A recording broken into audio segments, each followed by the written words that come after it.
You deserve a tech career you love, coworkers you can count on, innovation you're proud to build. If you're ready to change the world through technology, explore a career at Cox. Make a real impact in engineering, development, cybersecurity, and more, all while experiencing work-life balance, flexible work options, and great benefits. Visit cox.career/tech to find a job you love today. That's cox.career/tech.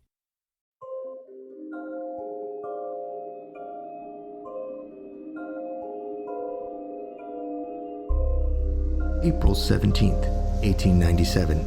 A local newspaper in Aurora, Texas, included a fascinating report of a flying object falling from the sky. On its descent, the object was said to have struck a local resident's windmill and exploded, leaving pieces of a strange, unidentifiable metal strewn about the property. Even more intriguing is the paper mentioned that a military official had identified a body at the scene of the crash. A member of the United States Signal Service was said to have stated that the body of the apparent pilot was not of this world. Whether it was human or not, the good people of Aurora, Texas were said to have buried the body in their local cemetery under an unmarked tombstone. For almost 80 years, this fantastic story was overlooked by national media. Then, in the 1970s, UFO investigators uncovered the reports of a crashed UFO that predated modern human flight and most known UFO sightings in modern history. Join Braden, Zell, and Dan as they take to the skies of the Lone Star State on this case file, the Aurora, Texas UFO crash.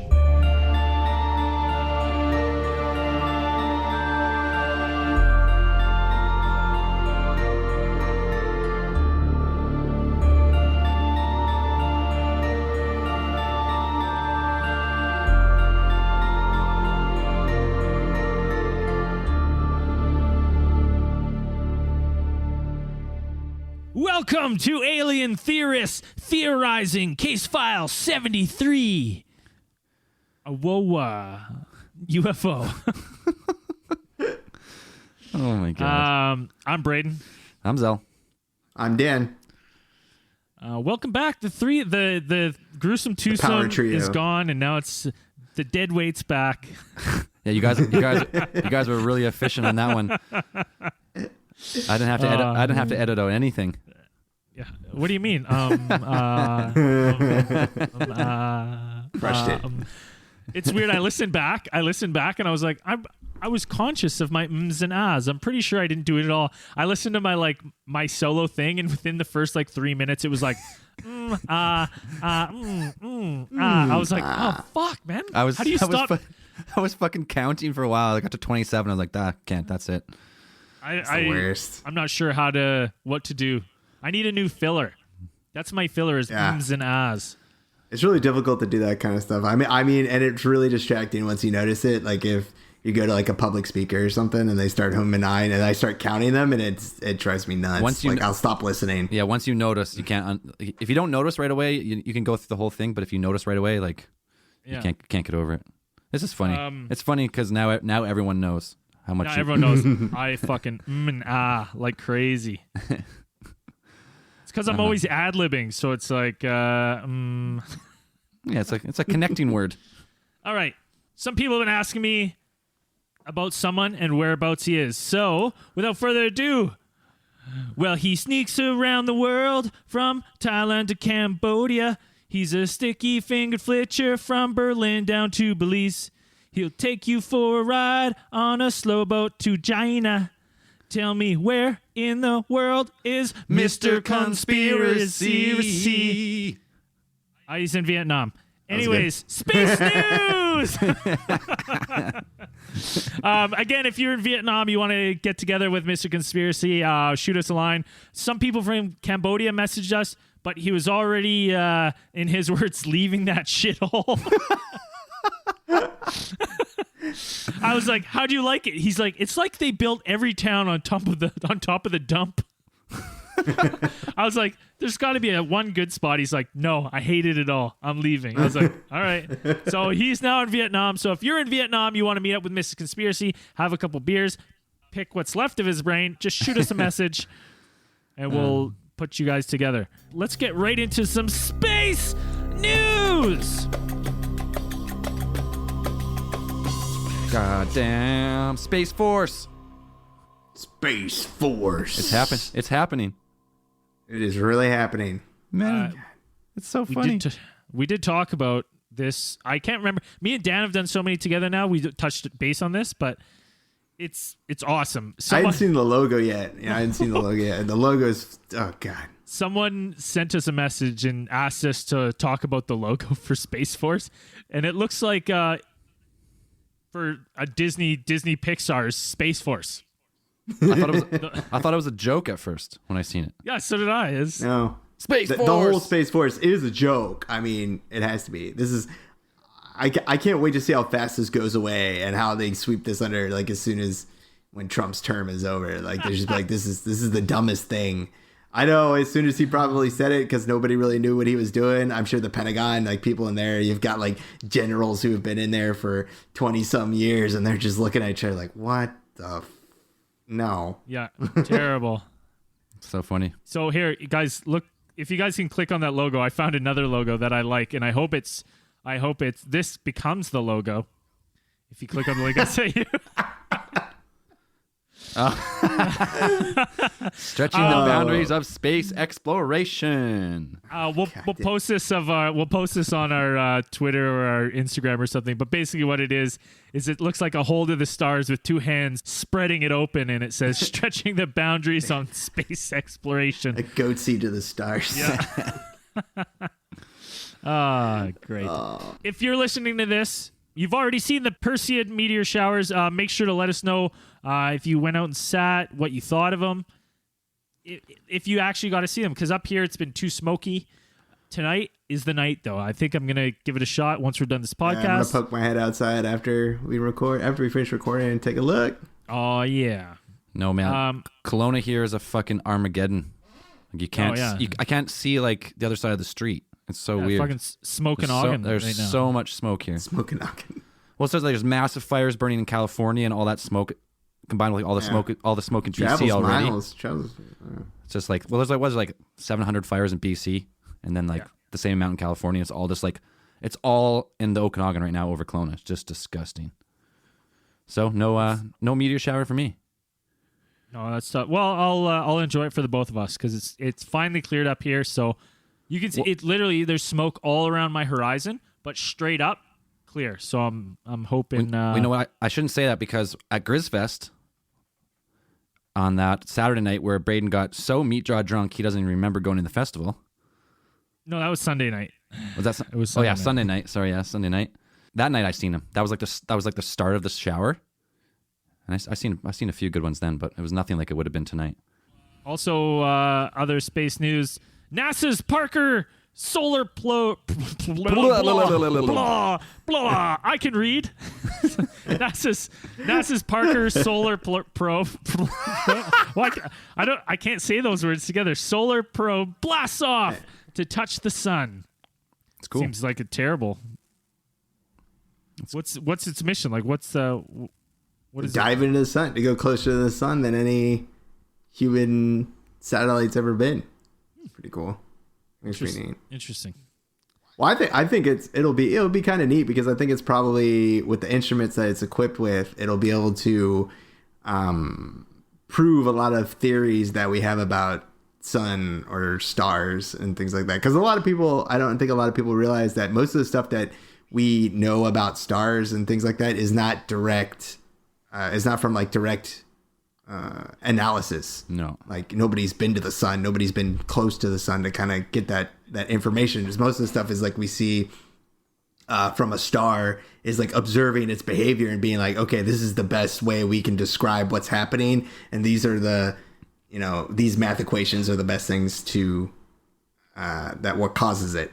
So now with a solar probe, you could send it in there and you could actually prove like, oh wow, like that's actually right. It's not a theory anymore. It's a fact. Yeah, it's like here it is. The main thing the Parker's instruments are going to study is the solar wind in the corona. So it's pretty much this thing's going to get into the corona and it's going to help scientists discover corona. It's pretty much going to help them just like decipher how the corona gets heated up to millions of degrees. Yeah, because there's stuff we don't know about. No idea. Like those solar forces. There's a lot of stuff that we don't know. When they just kind of like theorize, like this is what happens. This is probably what happens, but we're not 100% sure.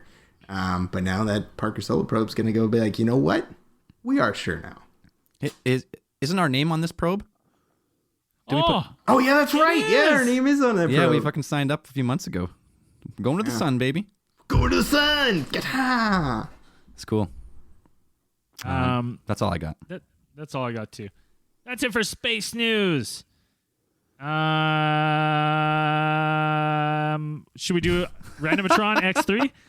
That's me trying to stop myself from doing an and being like, what do I turn this into?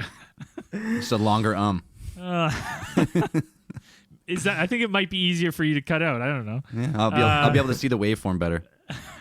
When I just see a long, steady, just solid block, I know that's what it is. Cut it out. Okay. Fuck. Fire up that X3. Fire up the X3. I'm just gonna hit start on this thing right now.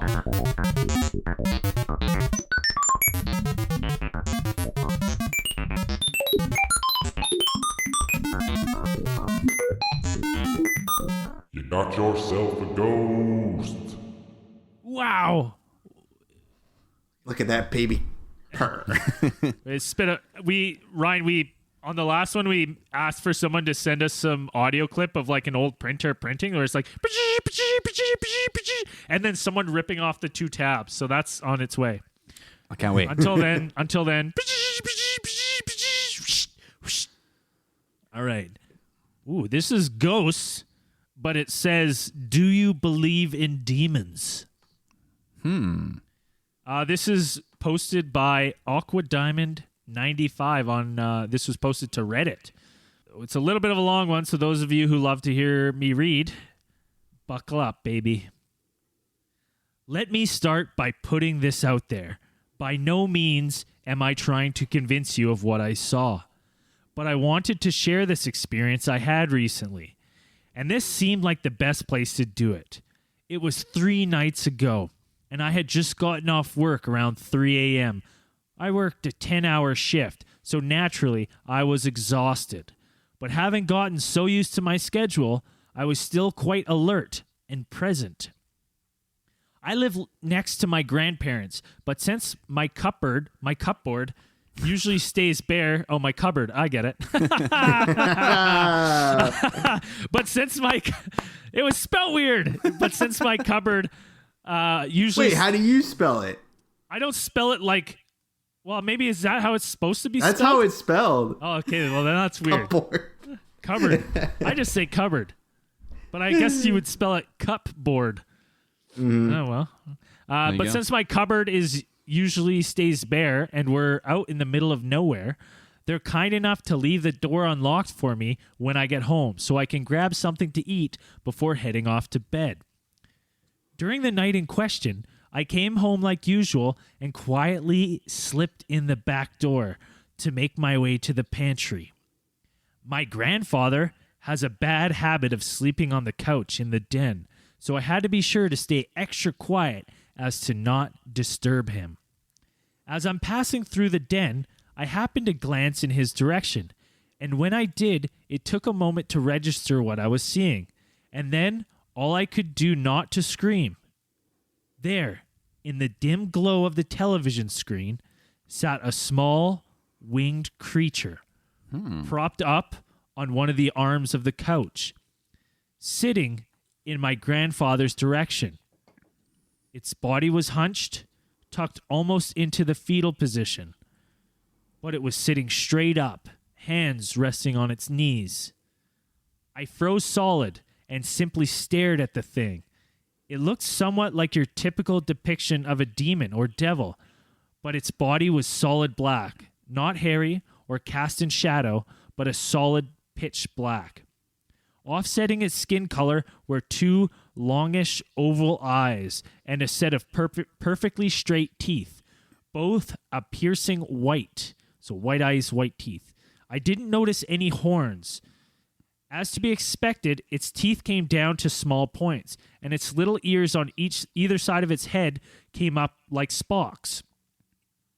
Almost unconsciously, my bag I carried to work slid off my shoulder and hit the ground at my feet. The thing and I sat in silence, and it seemed to regard me for a moment, before putting a bony finger up to its lips and making a shh gesture. I could feel my mouth quivering as I stared at this little thing, but I wouldn't have much longer to stare. The glow of the TV flickered as a jump cut happened in whatever was on, and in that brief moment of darkness, the thing was gone. Just like that, it had disappeared. There was no indication it had ever been there, or even an indentation where it sat. I spent a solid half hour looking for anything to prove what I just saw was real. I've never suffered any serious hallucinations. Well, wait, any serious hallucinations? Yeah, what does that mean? I've never suffered any serious hallucinations or anything like that. Like, okay, here's the difference between me and this guy. I've never suffered any hallucinations. You know what I mean? This guy's never suffered any serious hallucinations. And it felt just as real as anything else that has ever happened to me. I slept in my grandparents' spare bedroom that night, admittingly too afraid to be alone in my own house. They didn't mind the next day, but I sort of half-heartedly explained I was too tired to go to my own house instead of telling the truth. I'm really scared for my grandfather's life, or for my own, for that matter. I don't know if this was some creature intent on delivering an ominous warning, or it just felt like goofing around. I don't really know. Huh. Ooh, little demon story. That is fucking freaky demon. Maybe I'll try to message this guy and see, because I would like to know if he's been prone to hallucinations and he just doesn't feel them. What is that? Holy fuck, it's a spider.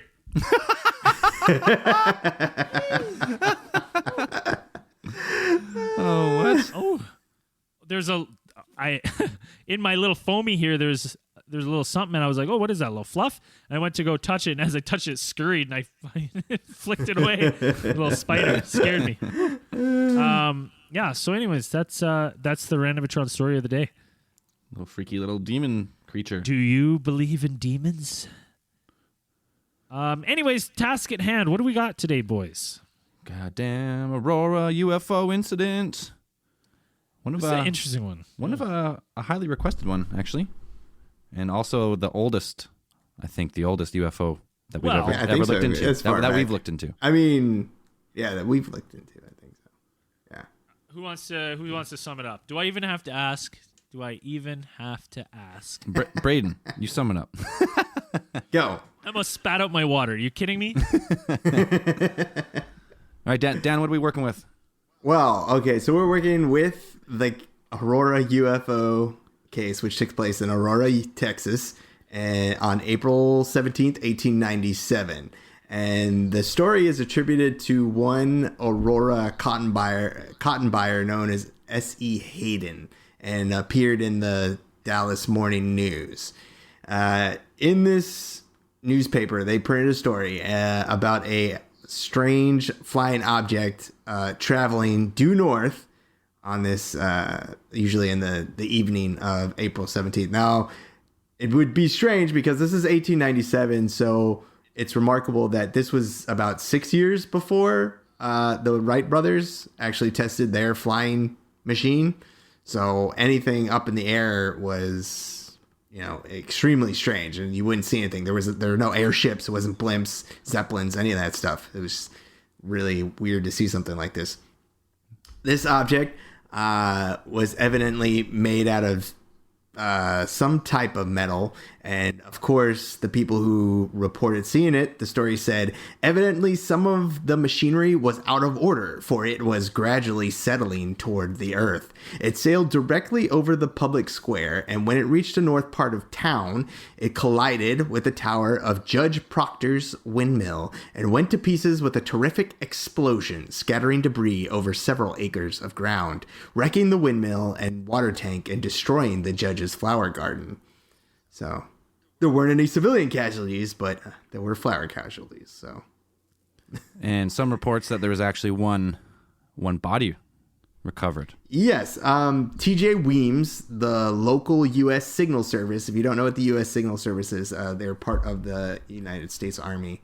They are they're kind of like they provide communications and information system support for command, but they didn't have information systems back then, so it was mostly just communications and things like that. So this guy happened to be on site, and he gave it as his opinion that the pilot was native of the planet Mars. How would he know that? In their words, that was printed. I don't know, but that's, he's a little green man, apparently. I mean, I think reports actually kind of differ on what the actual guy said, like whether it wasn't of this Earth. Yeah, not of this world or something. It was not of this world. I don't know if he said exactly it was planet Mars, but it was printed in there that he says a native of planet Mars. So I'm assuming he just saw this. They said the body was smaller than normal. It was diminutive in size, and I couldn't really tell. It didn't look human, so they might have just said, "Oh, Mars," because that's all they could think of at the time. They said they found papers on the body that were written in unknown, some form of unknown hieroglyphics and could not be deciphered at the time. And the pieces of metal that were scattered around the debris field where the craft crashed, they said the metal was some sort of unknown material that resembled something like a mixture between aluminum and silver. So this same story actually appeared in another newspaper at the time, in the Fort Worth Register, and they took out with the exception of a different concluding sentence where it was the pilot who was not an inhabitant of this world, right, and was given a Christian burial at the Aurora Cemetery. So they actually buried, or they said they buried the corpse that they found in a cemetery in Aurora. Yeah, they took, which there's actually, the cemetery is still there. The cemetery is still there, and it's like this where they buried most of their dead in that town. So, there's still a plaque. There's like plaque at that cemetery, which actually mentions, they call it the legend though, the legend of the incident. But yeah, and the funny thing is, this year, actually, on March 30th, Stratton Horace, who is a Dallas civil defense attorney, offered $1,000 for the return of the grave marker that was stolen from the cemetery that actually marked that grave. The grave marker was actually stolen in 1972. And that was after the actual MUFON had published an investigative piece about the Aurora incident. And so somebody found the marker and stole it. And then and then they replaced it, and then that one was stolen in 2012. Really? Yeah. So I think now they do have another kind of like makeshift. They have like a makeshift headstone now, and it's just like a large rock, and I think it's got some sort of I think it's an inverted delta sign with like 3 interlocking circles or something like that they used to mark the grave. Yes. Now, if you're wondering like, oh, well, why haven't they dug up the grave? Well, people have requested to exhume in that cemetery before. A couple of people have. I know that TV show UFO Hunters, they did an episode on this, and they also requested to exhume, but they didn't let them, because who's going to really let people exhume a grave, for this kind of thing. Right. Yeah. So it's a flying craft before flying craft were a thing. Mm-hmm. And it's really strange. Like, it's this story actually stayed kind of under the radar until 1967. So from like 1897, so almost like what? Like it was like 69 years or something like that. That the people nobody even really knew about this story until a news columnist from Dallas, Frank Tolbert, got a letter from a reader that actually had a copy of that report. And the funny thing is, like, this columnist, he actually wasn't the first one to know about it. The year before, Dr. Alfred Krauss, who is at what is now West Texas State University, had actually looking into the Aurora story, and he was doing it on behalf of the Condon Committee. And if you don't know what the Condon Committee is, they were the Air Force funded investigation into UFOs, which were conducted at the University of Colorado under Dr. Edward Condon. And like, you can actually look it up. The Condon thing is that's kind of the, I'd say it's like the reference material. Most of the ufologists kind of quote now is the Condon report. It's like a, well, that was at the end of Project Blue Book was the Condon report, right? And that was like what ended the Project Blue Book, because the findings were that there was no threat to national security and all that, so they just kind of stopped it. But it's crazy. So yeah, people have been over that place. They said that Krauss talked with the people in Aurora, like the old timers. They said they had searched the crash site with a metal detector and found that there was nothing. And it's just like, it's a really strange thing. But the thing is, like, they talked to at least one witness who said that the entire story was made up, and that she said that there was no windmill on the property at all. There's never been a windmill there. But when they actually investigated some of the area, that property, they found remains of a windmill. So there had been a windmill there, and apparently at one time, at one time. Here's the thing. When I started looking into this one thing that interests me, because I was like reading about a lot of people being like, oh, they made it up to get us to come and visit. Like, the town was dying. They needed tourism, so they made this whole story up. My thing is, like, this is 1897. I would like to know what science fiction books were around that time, and if there was some that were popular about like aliens and spaceships, because it's one thing to like read a book and then come up with this idea, kind of loosely basing it. But like, this is Texas in 1897, rural Texas. Are you telling me that this guy potentially just like made up this whole story, created this like ship and everything like out of nothing, like with no reference of anything? Because like, shit didn't even fly back then, you know what I mean? So you have no reference to like base your ideas off of. It's a pretty complicated story he's made up. He's made up like a whole like different, like a whole new craft, like a whole new technology. He's just like and this actually happened in April. And the funny thing is, the War of the Worlds, which is kind of one of the most popular things, kind of mentioning aliens from Mars, the War of the Worlds wasn't published until actually it started in April to December 1897. So if people were taking stuff from Mars, and the guy could have picked up on that and been like, well, we gotta get people to come to our town. But I don't see why you would do that, like to get people to come to your town, or are you gonna bank? How long can you bank on that? It would make more sense. It'd make more sense over back then. 100 years, apparently. Yeah. I mean, it would make more sense back then to like say you fucking some type of a religious artifact you found, and like you make up a religious artifact that had Christ's face in it or something like that, like something more like with the times. Yeah, because back then, like, way more people were like religious back then. So like the thought of aliens and spaceships, blasphemy. Yeah, I mean. Yeah. I'm sure the guy probably just read War of the Worlds. Yeah, it's true. When it was published out then, and kind of just picked up on it. Was like, you know what? Oh, Martians are in. Let's do that. Good idea. War of the Worlds was a radio broadcast, though, wasn't it, to start with? No, it was published. It was published in a magazine. Oh, and then they just read it on the radio. Yeah, the radio broadcast one came later, and that's kind of like a dramatized version of War of the Worlds. Right. Okay. Huh. Well, okay. Here's some more to the theory. So this ship crashes in the judge's yard, crashes through his fucking windmill.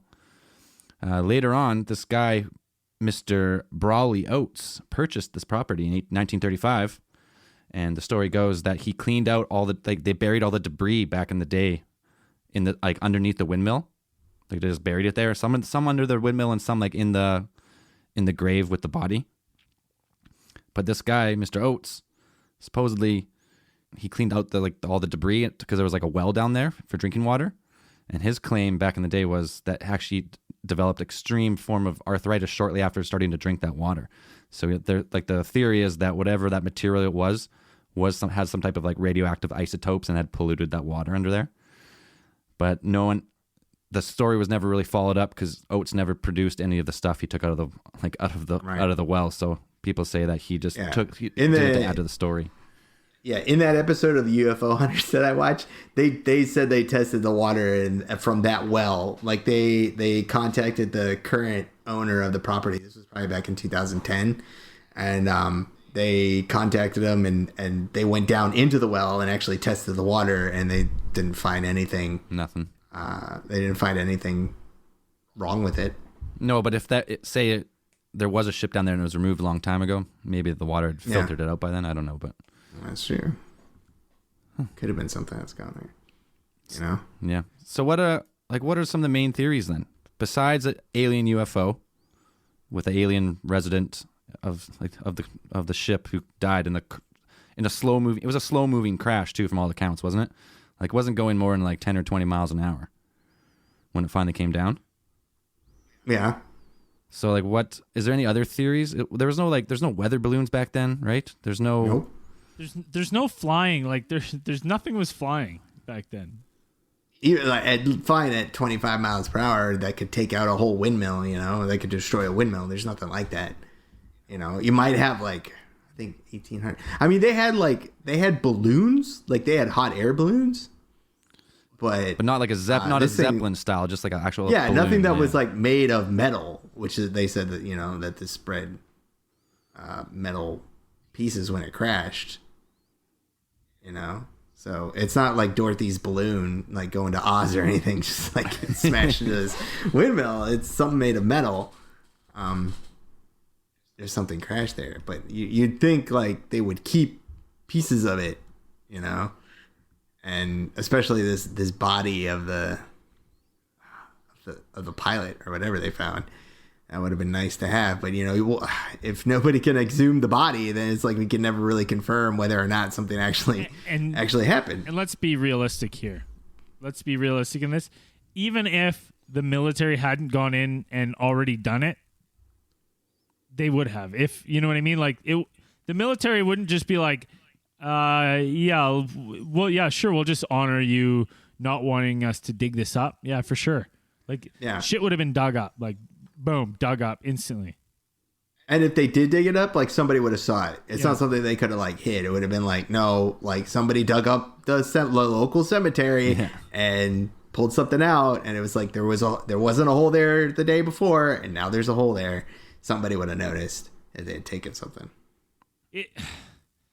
I couldn't find anything where they described the alien. Did you guys see anything where they described the pilot of the craft? Nothing really, no. I didn't find anything either. So that, like, to me, I'm like, they just always refer to him as a pilot, not of this world. And I'm like, well, was he not of this world because he didn't look human, or was he not of this world because of like his weird ass spacesuit he was wearing? That's kind of what I was curious about. Because like how weird, like how do you identify as somebody who's not from this world? Because I mean, in 1897, it could have been anybody. Yeah, like anybody could have been. It could have been a person from China. They would have been like, oh, it's not from this world. Yeah, because my thing is like, yeah, they're like, oh, this guy's from the moon. But then I was like, oh, maybe it was some sort of like time travel thing, right? Like some time travel device that came in and then crashed. And then the guy died. And so even if they were to exhume the bodies, you're going to be like, oh, there's only bodies here. But doesn't mean it didn't happen. Just means that it's not necessarily alien. Maybe it's us. All right. That's a shitty time machine. Well, you know. Well, that is one of the main theories of like ETs. It's just like humans either from another timeline or from the future coming back to check out what was going on at this current time. Yeah. But I don't know. This is a weird one because like all other UFO cases, like we have flying stuff and secret like space or secret like flight programs and shit, right? But as far as like, this is well before World War One and like the rapid advance in military technology, and before flight of really of anything. This is before like aerial. This is before flight technology. Period. You know, it's just that's the hard thing for me is like I'm like, hey, if this guy was well read and read War of the Worlds, then I'm gonna say like, you know what, like. There's a chance that he just fabricated this because now he's got something to lean on, right? Of like with what he's creating. Like I'm just saying, like if I wanted to make up, like if I was gonna make up spiders, it'd be hard to make up a spider if I'd never seen an insect. You know what I mean? Like it's you usually come up with stuff that references to what you've already experienced and already know. Yeah. So to come up with this flying fucking ship from space. And you've never seen or fathomed any of that, anything that could travel the sky, like, that's a tough one for me. It's really tough. Yeah, so he got either it's a complete hoax, he got the idea from War of the Worlds or whatever. But then like if it's a hoax, then like does the newspaper guy, is this on board with it too? And like he colludes to print this story? And then the judge of the town is like, yeah, 100%. Like, how old's April Fool's? How old is April Fool's? Yeah. That's April 1st. That's April 1st. Well, did we ever change the date? Maybe. It's just an elaborate April Fool's joke. Yeah. Well, I'm just saying that then you'd have to get the judge in on it too, right? And I'm not saying that back then that maybe you didn't have a couple judge, but they're most of the time they're pretty upstanding citizens. Supposed to be. Yeah. If I went to a judge right now in town, I was like, hey, can I say, hey, man, I'm praying for my alien theorists theorizing. I see you got a windmill on your yard. I want to go ahead and wreck that and say a UFO hit it. Like, you down? You cool with that? He's going to be like, get the fuck off my yard. Yeah, it'd be a hard thing to approach for sure. It's such a tough one for me. I'm reading reports that there's an amateur historian who says that the government did come in and exhume all the graves. I didn't see that. I'm reading it right now it's not on the best. It's not. I wouldn't say the best. Most reputable site, but a novelist, Carrie Haggard, talks about it. He says that the government secretly exhumed an alien out of there, or exhumed a single grave. Is it on the sun? Yeah, that's right. But I mean, it's better than nowhere. It's better than nowhere. Because I just want to by see much. Okay, well, let's just entertain the idea. Okay. So there is an alien cover-up going on by the government, or not even the government, but like a shadow group of, like a shadow government. Someone with a lot of money and a lot of technology. They're trying to keep it for themselves. But they wouldn't even know back then. No, I'm saying like, when was it exhumed though? Was it probably years in the future? Well, yeah, way more in the future. So let's say like now we're post World War II, we're post Roswell, we're in Cold War times. UFO sightings are through the roof, and there is this special force that is going around to try and cover up or disinform people about the alien phenomenon. They find out about this. They find out through their research about Aurora, Texas. I imagine it goes like this: beep beep beep beep beep beep beep beep beep beep beep. This comes right from the White House. The president, find out all UFOs. Find out anything we can. Beep beep beep beep beep beep beep beep. Earliest known UFO. Beep beep beep beep beep beep beep beep. Aurora, Texas. Quick, call the jet. And then they're off. It more would be like people shuffling papers for like 4 hours trying to find something. Yeah, pretty much. I think that was going through old newspapers, like, it's like going to every city hall and like going through all the newspapers. God, that would suck. Okay, but let's say they did. Let's say they did it, and like so they're going around like they cover up Roswell and like all these other like Aztec, New Mexico, and all these other UFO crashes, which some people say they're not even crashes though, they're actually being brought down by the military. Either way, they find out about this one. They go to the town. They're probably in and out in one night or one quick amount of time. Take whatever metal or body is in that grave, and they're gone. Like, I don't know. Could happen. I don't know if it'd be one night. I think it would have to be, because you'd have to go over that whole place with like metal detectors, and I think it would just be something that got reported there's these weird people in the town, like for a couple days, or a couple weird trucks here. But I don't know, maybe, but I think you could be right, because it'd just be like, that guy, Krause, who investigated for the Condon report, I don't think he was the first one to know about it. I think the guys who were doing Blue Book probably would have knew about it before he did. Like, Braden's probably right, because it's just like the military was investigating every single UFO incident, after they became more aware of the happenings around the world, and they're like, oh, we should probably look into more of this stuff. Like, this was reported in the paper, we better go check that out. Yeah. But if they exhumed a body, I think somebody would have saw it. You'd think you would hear, like, eventually something comes out, like something a little, it's like even a little story somewhere, or a little blog, or like, just something. Like, there would have been a groundskeeper or something, unless they paid the groundskeeper off. That's what I'm saying. You go in there, you're like, hey, we're gonna dig up that one grave. Like, here's, you tell anybody, we'll kill you. Yeah, here's $50,000. Like, we'll pay you. We're gonna pay you monthly or whatever. If the information ever comes out, we'll discredit you and we'll cut off the funds. You know what I mean? Like, if I saw a UFO crash and these guys are like, hey, I'll pay you $3,000 every month, never say anything, I'd be like, that's it. That's all it costs. That's all it would take me. I'm saying $3,000 every month. You're like, wow, I would have done it for what? For a Twix bar. Sure. I'm a blabbermouth. I couldn't help myself. You'd last 1 month. Yeah, bro. And you'd be dead. Even if that, yeah. I'd be dead, disinformed. You'd find me in some zippered, bound and gagged in some gym bag in my bathtub. And they'd say I was into some weird sex stuff. Yep, committed suicide by accident. Accidental suicide by... Let me tell you something. If I'm ever found in a gym bag, you know it's murder, because I'm the least flexible human being on the planet. He didn't get in there by himself. Impossible. Another thing I read, it was just like, and it's just a footnote. It's like, it's talking about something else, but it's like, oh, it combines this with our favorite, one of our favorite conspiracies, the Nazis, Die Glocke. Die Glocke.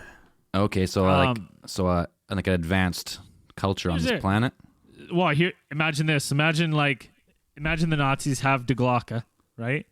They're like, oh, I think we can, have someone travel through time. We got to put them in some sort of like device, like some sort of metal tube, let's say. And they send them back in time they're like, you will infiltrate the United States and destroy them from within. And then they send back this guy, crash lands and gets buried. Crappy job. Well, yeah, but they're just figuring it out, right? Like, they didn't know. I don't know. The weird thing is the crash sounds remarkably similar to how aliens crash in the War of the Worlds. Like, it's the same. It's like a meteor that's like a strange artificial cylinder and crashes to the ground. And that's the first time they see the aliens. Like, it sounds remarkably similar. You know what makes it sound a hoax to me is how slow everyone says it goes. Because no one would have ever seen a plane crash or anything. So, like, no one would have a reference of just how bad those things fall out of the air and how fast they travel. So when they're saying it's going real slow, that to me is like, well, it probably wasn't, or it's probably fake. Like, that's a pretty fucking controlled landing at going, 20 miles an hour. Because the fastest thing at the time would have been like railway, which can't be more than like 30 miles an hour, right? That'd be the fastest humans could go at that time. So like when they're saying like it's going 25 or 30 miles an hour, to them that's going like, oh, that's going damn fast. Yeah. It's going damn fast. Woo-wee! Grab your hat, boy. That's my thing. Is like they'd have no frame of reference to like shit fucking like what that thing would have took out the judge's windmill and his fucking house, right? Well, especially if it's like some type of advanced craft that can travel through dimensions or through time. It's probably got some crazy reactor on it or something that if it's like disrupted or something, like, some crazy tech. It would have some Yeah, crazy I don't technology. think it just would have exploded and left around just like shreds of metal. Like there would have been bigger pieces or something like that. Like, Yeah, or like vaporize like an orb around it or something, and it would have been, who knows, something. But it wouldn't have been a slow moving, just knocks over a wooden windmill kind of thing. yeah, they definitely would. I think they would have found more substantial kind of stuff, because it's like something exploding that either if it came through the atmosphere, like it survived the trip through the atmosphere, dude, they would have found like electronic instruments, things like that, like larger pieces than even if it were a freaking like escape pod or something like that, like you see in Star Wars. Like, people would have had it on their fucking mantles that they handed down to generations. It would be like, oh, that's my grandpappy. He found that there piece of metal from the flying tube. Took out the windmill. Exactly. That's exactly how Texans sound. Yeah, it is. Did Yeehaw! Sorry, second most listened place in the world. They're gonna love you.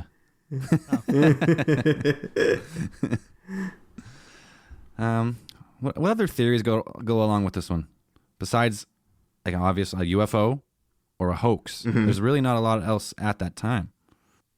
It's really hard to go off of something because it's really just one news report. And back then, like, news was not really new. I would struggle to call it news. You know, hoaxes were big, all the rage back then.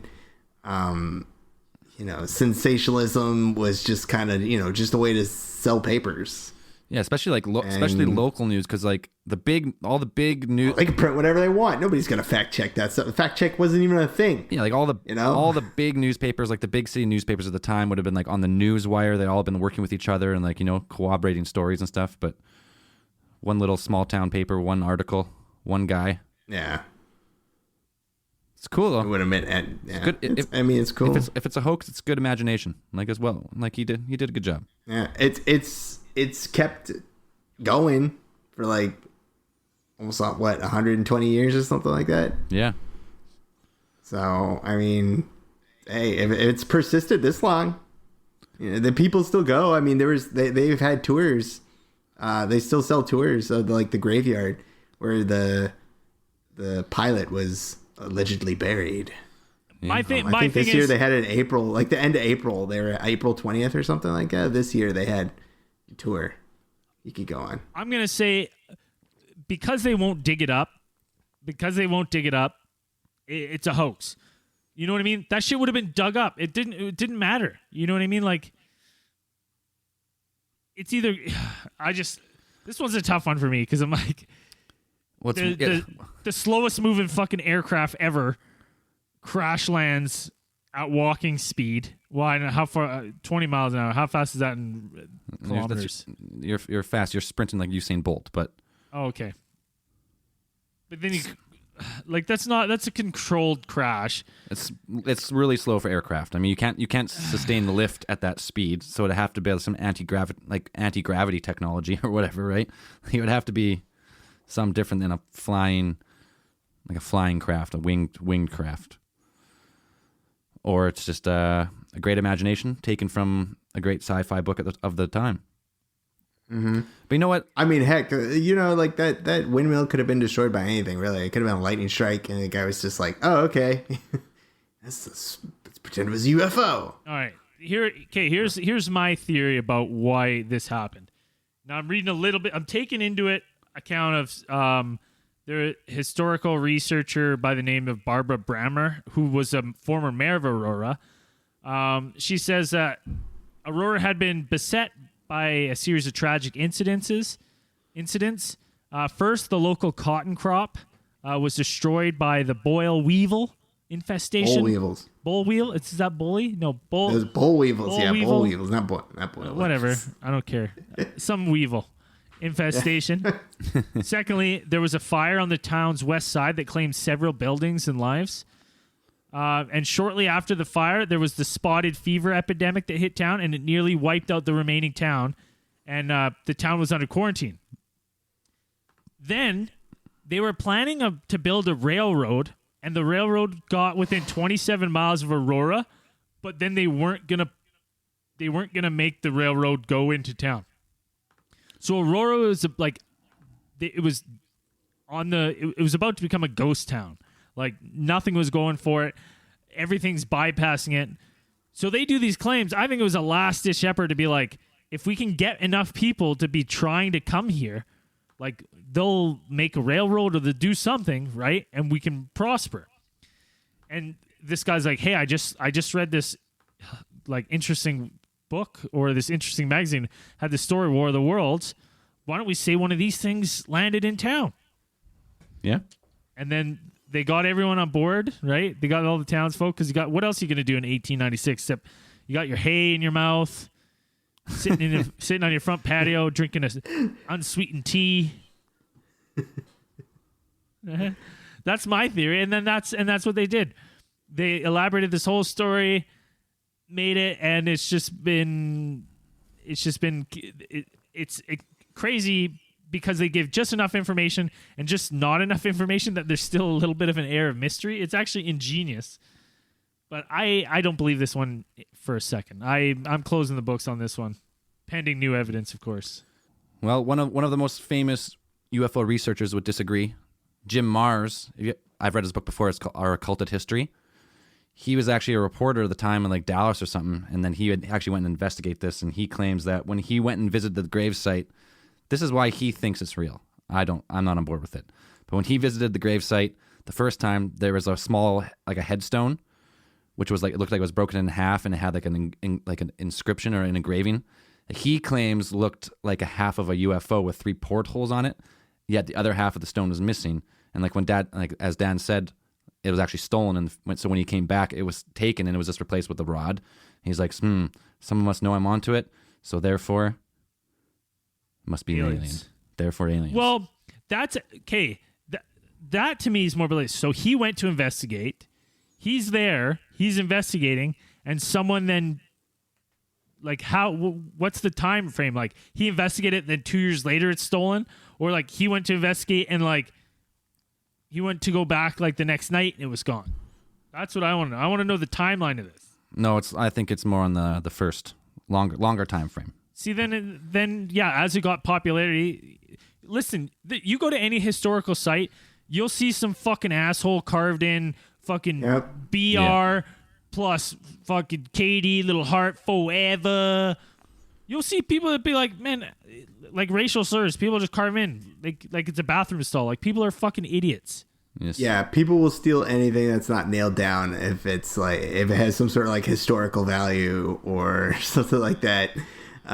Especially over like a headstone or they think it's like a Martian. Dude, people steal street signs. Yeah. You know, it's like they would, if that thing wasn't on there and they believed that it didn't really, and it wasn't heavier than they could carry, you know, if you could get it out there with little effort, they'd take it. I don't, yeah. 100%. I just, what do you think, Zell? I have a hard time with this. What do you think, though? I have a hard time with these like cases that are really old and there's not really much to them besides like, really, really only 1 or 2 news articles. A lot of hearsay about, I heard this guy talk to an old guy who talked to an old guy who said it was an alien. So like it's a more believable story that it was like an effort to increase like the awareness of that area and the town. To me, like that could make sense, though it was never proven either way, I guess. But it's a tough one. It is a tough one. I don't think if it's of all other UFO crashes or incidents, it doesn't really fit. Very slow moving. Just, nudges over a windmill tower and explodes over the yard. I don't know. And then going 20 miles an hour, it hits the ground and just wrecks. This metal craft just is obliterated. Okay, well, I'll take it back. Maybe it was some type of technology, and that's what, like some type of reactor, and it ruptured and it blew up at slow speeds. I don't know, but it still seems too far-fetched. I'll go on with that. But there'd be some evidence of an explosion. You know what I mean? Like, yeah, there's no fire. They didn't report any fire or anything like that. It would have blown the judge's house apart. Well, you don't need fire for an explosion, but there's no evidence of any crater, right? It's just like shards of metal. Just like took out his flower garden. Yeah, I don't know. it. Dan, what do you think? I'm on the same wavelength. I think reports that are not able to be corroborated, especially when they're this old and you're just having anecdotal evidence, just like, somebody told somebody and it's only one source of information, is really difficult to verify, especially lacking any sort of physical evidence of pretty much any kind. So yeah, like Brayden said, like somebody would have picked up like those pieces of metal, like somebody would have kept those, or they would have put them in like a town museum or something like that. And especially when you take into account, like this was reported right around the same time as they published War of the Worlds, and like the 2 years before that, like they had people were theorizing that there were canals on Mars, and yeah, so these people were just trying to get on the map. They were just trying to save their town, which apparently was suffering from a lot of misfortune at the time. So that's what I got. That's what I say. Yeah, I think we're on the same page. It doesn't seem it doesn't fit the UFO, scenario. It just seems there's not enough to it. Yeah, maybe it is, but there's not enough to it. I'm gonna give my final thoughts on Aurora UFO right now.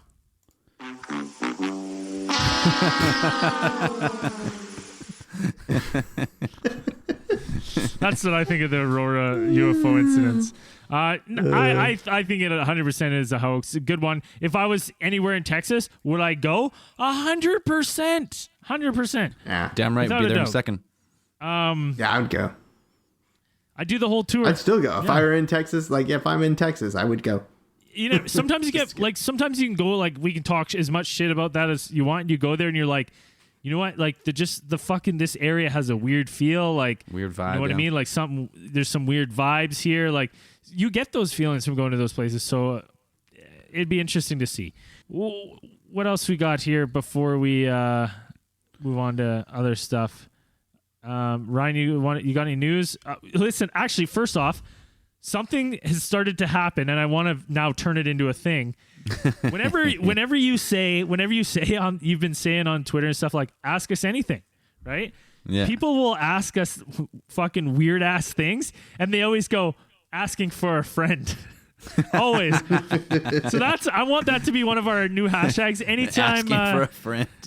Anytime you're gonna ask us a question, you better be hashtag asking for a friend, because it's happened quite a bit. It's pretty funny. I keep laughing every time someone does it, and I don't know if people are catching on to other people doing it, but I've caught on to a few people doing it via different social media. So hashtag asking for a friend. Ask us anything. Here's one from our boy at Cobra Law. Yeah, Cobra Law is hashtag asking for a friend. If you could have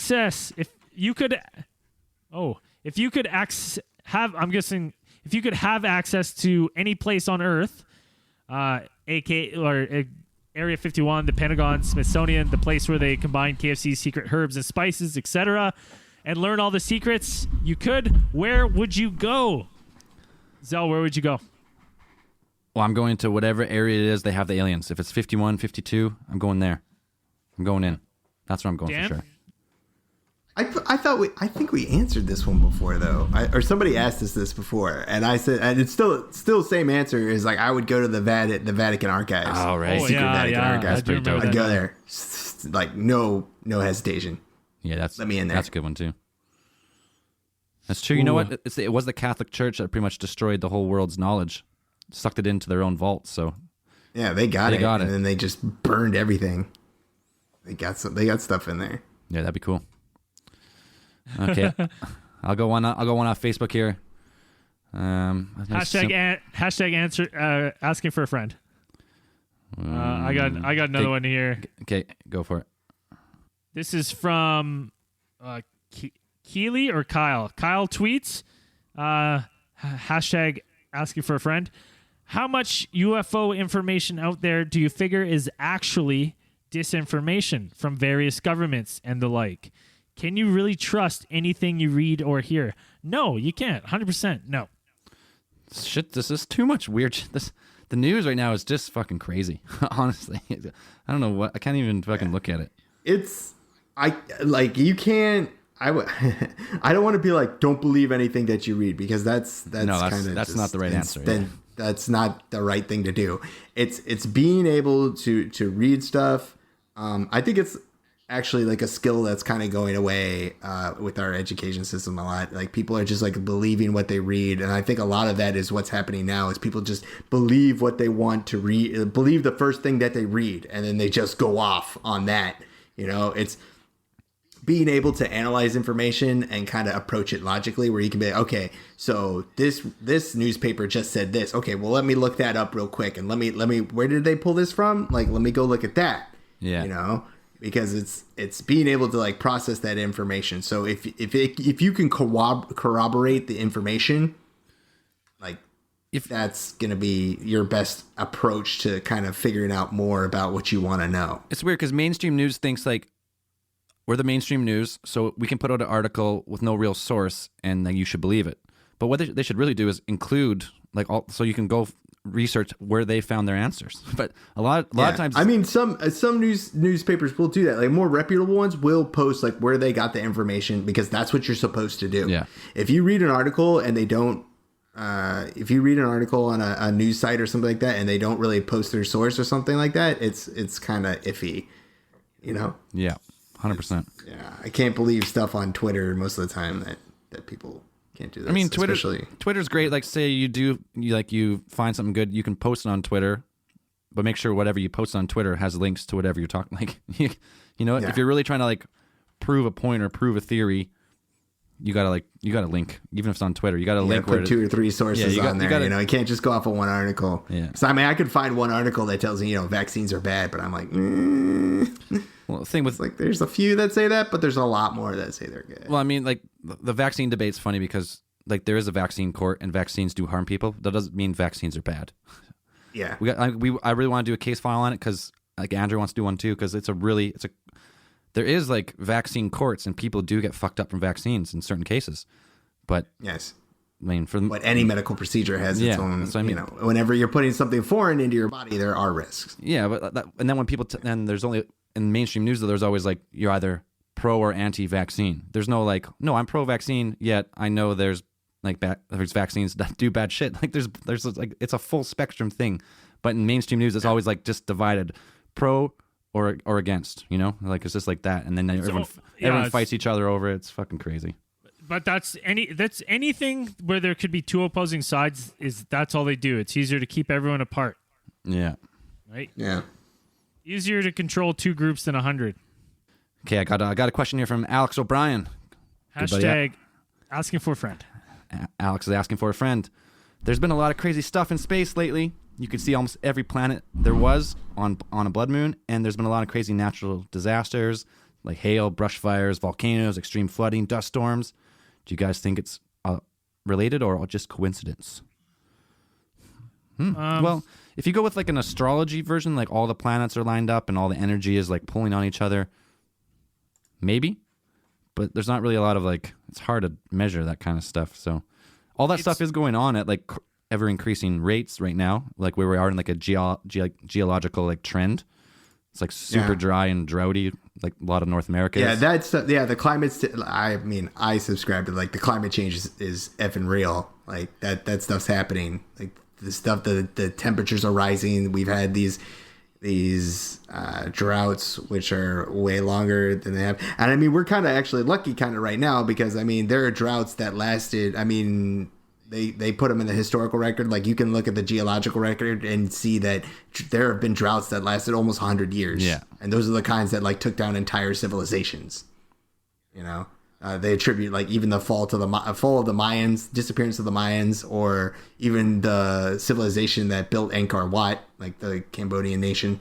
Massive drought. These massive civilizations, they just had a huge drought that lasted 100 years and just effed them up royally, and then you get this thing. And I hope we're not hitting one of those, because that's most of that stuff was natural, but now we've thrown so many chemicals up in the air, and I don't know.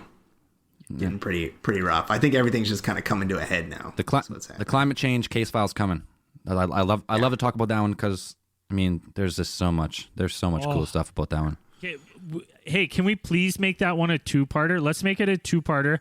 And for the first parter, let's not get into so much conspiracy side. Let's get some sort of fucking oil guy on.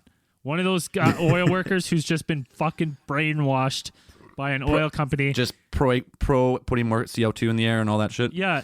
Pro fracking. Pro fracking. And just let them go off about like, and just we can listen to them spew about how oil saves lives. And well, if you don't like oil, then you can walk.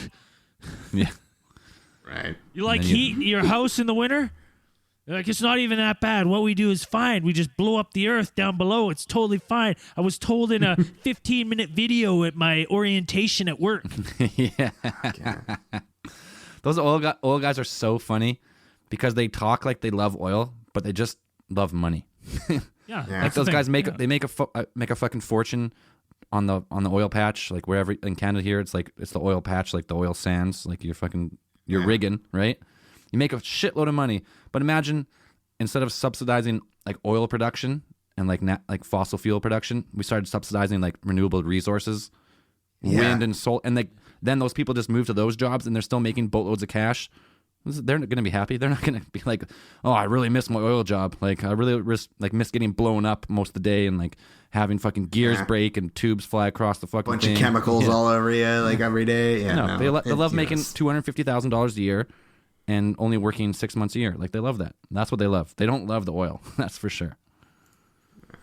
We got another question, Braden? Or Dan? I got one. This one's from Emily. Hashtag asking for a friend. She says, are you going to do a Skinwalker Ranch episode? Yes, of course. I love that. That's like the best. Yeah, we've briefly... Skinwalker Ranch is the best. Briefly talked about it before. There's just a lot of cool stories about it. Yeah. If not, I'd like to do another one. Yeah. Talk about that one guy who sold it. That's the same guy, right? There's a dude who sold his ranch. Or is that a different one? That's the guy who had killed a bunch of aliens with a samurai sword. We gotta talk about. Oh, that was in Arizona. That was a different ranch, I think. Oh, that's a different ranch. We talk about just ranches in general. He fucking killed. Awesome. Went on a fucking samurai murdering spree against the aliens and. Freaking amazing. So Skinwalker Ranch full episode. So we haven't done one, right? No, we haven't done. We did we just talked about a power hour one time. I gotta. We definitely got to get in that one. We talked to. I'm just gotta cross out a couple things we talked. Oh, this one's. Oh shoot! my phone. Hold on. I'm pulling it back up. Pulling it back up. Where is it? This one's a quick one. This is from Mike Fornary1. Hashtag asking. He actually says asking for a friend. Does Australia exist? No, we've gone over that. It's a completely fake continent. Fake continent. Giant joke. Hashtag fake news.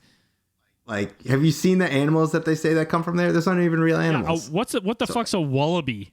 What a platypus? It's a duck beaver lizard thing? No, come on. Yeah. Let's get into some new podcast review. I got 2 new reviews here. We have a whole bunch of reviews. I think me and Dan have been going through them without you.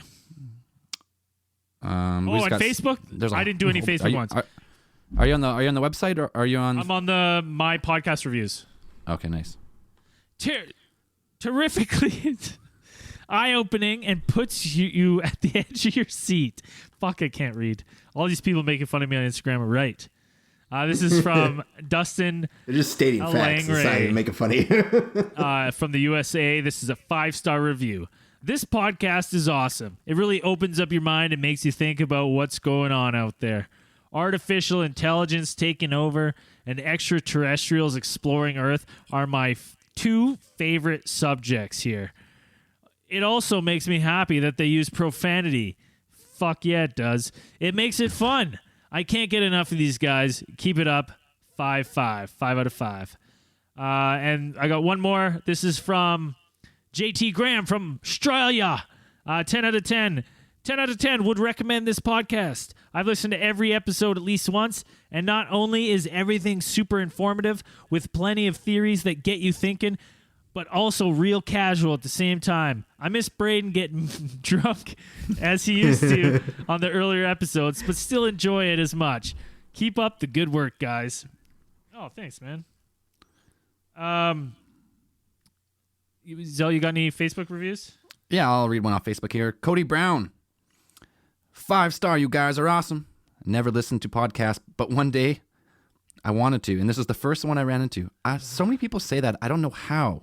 We're the first. Is it because it's like we're or do they go alphabetically? Well, maybe? But if you search alien podcast, like we're on the first page, but we're not like the first one. So I don't know. It happens a lot, and it's awesome. I gotta say, it's the biggest conspiracy portrayed on this pod is the Randomatron Pike. WTF is it? But seriously addicting. I don't really know what that means, but Randomatron Pike. What's the Randomatron Pike? I mean, I know the Randomatron, but what's the Pike? I don't know. Is that an expression? Must be an expression. Maybe it's from the UK. We just don't understand. But thanks, Cody Brown. Appreciate it. I think that's it. The other ones I think I've read before. Anything else? What is it? I had one more. Oh, well, I lost it. Shoot.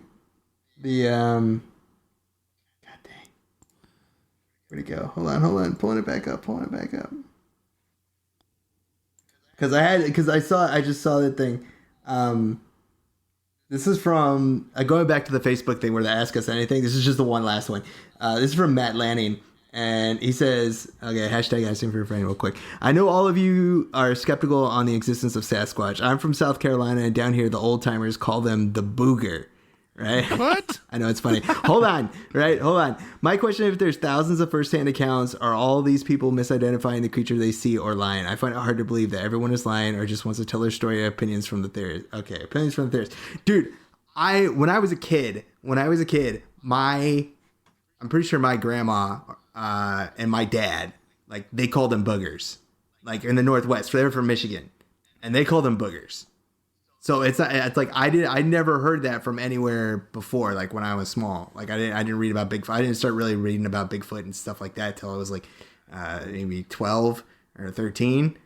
So it was like getting to the library and things like that. But like I had heard them called boogers before. Like that wasn't strange to me when I found out like that. I was like, oh yeah, like that's what they called them, And they were like the ape, like they were Sasquatch, or that's how they described them, anyways. Right. So it's like, I mean, I don't know exactly where the name comes from, but I know that I've heard that before, So people have been seeing them for at least that long.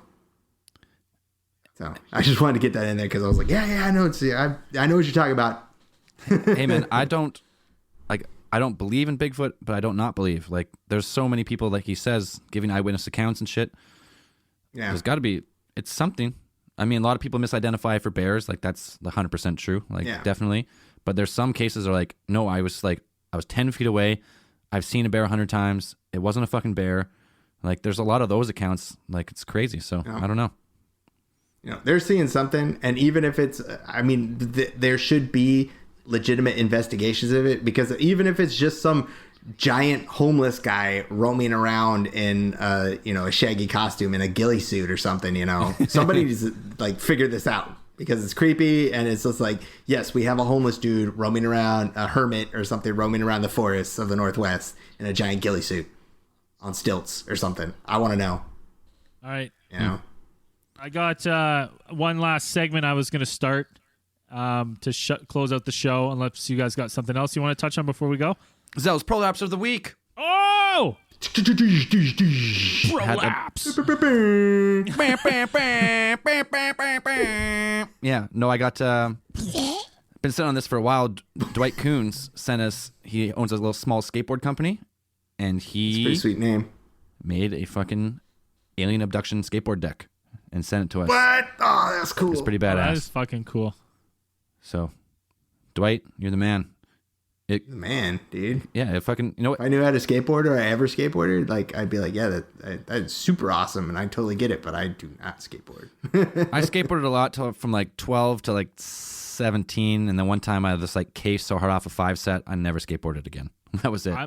I used to skateboard so bad with Zell, and I think my only claim to fame trick is I fell one time and somehow put my own toes up my own ass.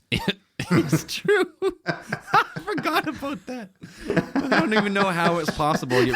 How your ankle bent that way, and then you fucking just probed yourself with your toes. Nothing broke, but I was like sitting perfectly. My heel in the ground, my toes, and then sitting directly on my right into my butt. Yeah, it was pretty funny. Anyways, I mentioned on Instagram, I've been reading a lot of books this summer, so I was going to start just giving Braden's book reviews. The first book I read this summer, this one was recommended to me by a good friend of the show, Tiana. I don't know why I said her name's so weird. She's going to give me shit. Tiana. Dan knows Tiana. Tiana was so excited to see Dan in Thailand. Tiana threw up. Oh yeah. So excited. That is really what happened. She did throw up. She saw me and threw up. So the first book I read this summer was The Three Body Problem. This book it's a Chinese sci-fi that's been translated to English. The author is, I don't know how to pronounce her name, Liu Cixin, and it was translated by Ken Liu. And I'm not being racist. This is purely because I can't read. I had a really hard time with this book, and I wanted to get into it so bad because it's spacey, it's interesting, but I can't pronounce any of the Chinese names, and they're all so similar that I forget who's who in the book.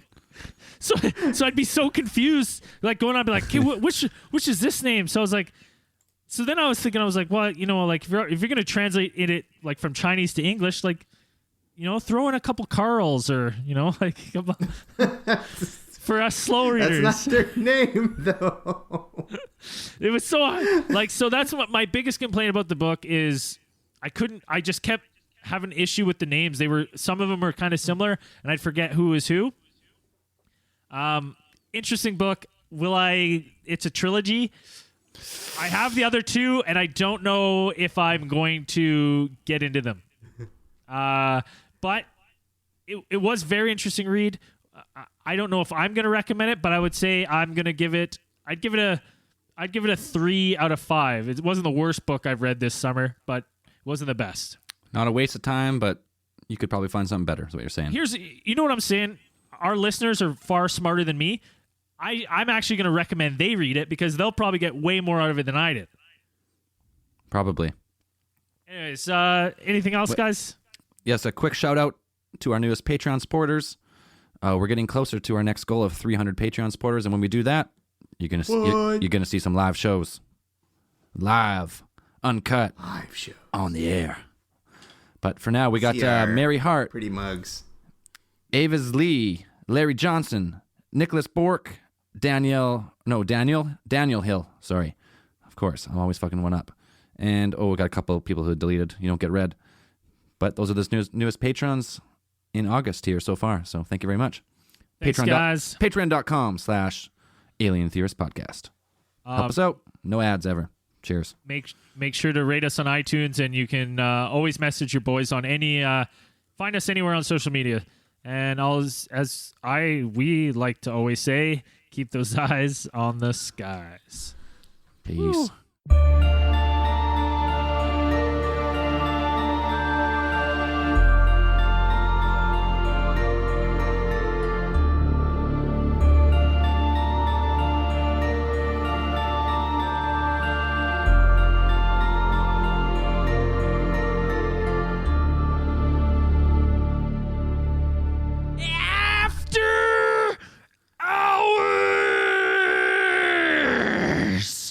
Woo. Yeah. What? Fucking Aurora. Nice. Hoax. 100% shit. I think it's a hoax, but it's a cool hoax. It's stood the test of time.